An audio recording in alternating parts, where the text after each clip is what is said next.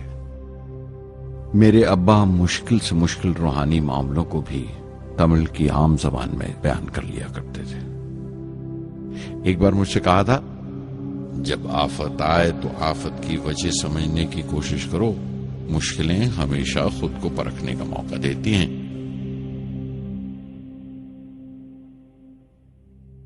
मैंने हमेशा अपनी साइंस और टेक्नोलॉजी में अब्बा के असूलों पर चलने की कोशिश की है। मैं इस बात पर यकीन रखता हूं कि हमसे ऊपर भी एक आला ताकत है, एक महान शक्ति है जो हमें मुसीबत, मायूसी और नाकामियों से निकालकर सच्चाई के मुकाम तक पहुंचाती है।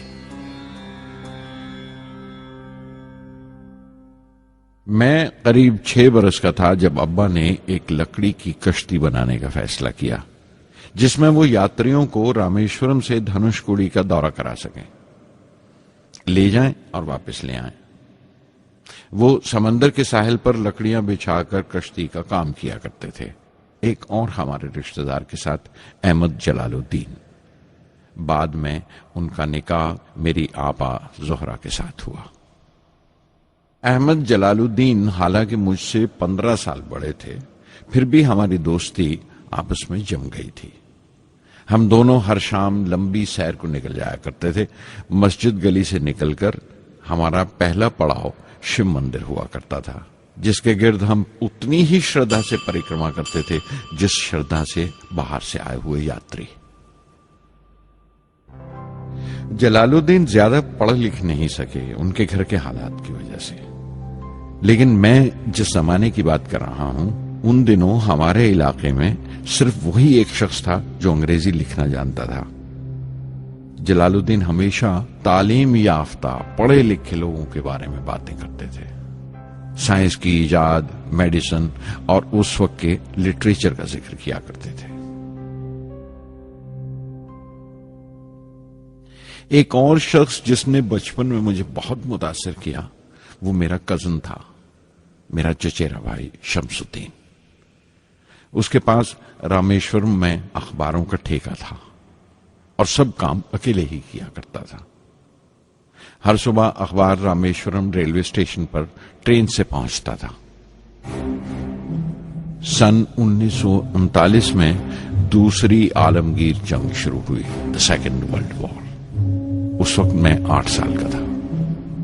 हिंदुस्तान को इत्तेहादी फौजों के साथ शामिल होना पड़ा और एक इमरजेंसी के से हालात पैदा हो गए थे। सबसे पहली दुर्घटना यह हुई कि रामेश्वरम स्टेशन पर आने वाली ट्रेन का रुकना कैंसिल कर दिया गया और अखबारों का गट्ठा अब रामेश्वरम और धनुषकोडी के बीच से गुजरने वाली सड़क पर चलती ट्रेन से फेंक दिया जाता। शमसुद्दीन को मजबूरन एक मददगार रखना पड़ा जो अखबारों के गट्ठे सड़क से जमा कर सके। वो मौका मुझे मिला और शमसुद्दीन मेरी पहली आमदनी की वजह बना। हर बच्चा जो पैदा होता है वो कुछ समाजी और आर्थिक हालात से जरूर असरअंदाज होता है और कुछ अपने जज्बाती माहौल से भी। उसी तरह उसकी तरबियत होती है।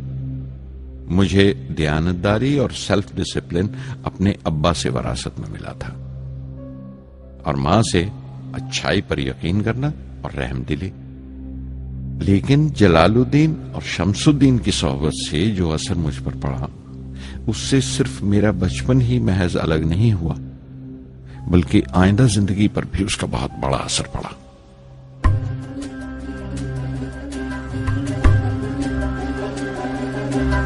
தந்தை மகற்கு ஆற்றும் நன்றி அபயத்து முந்தி இருப்பச்செயல்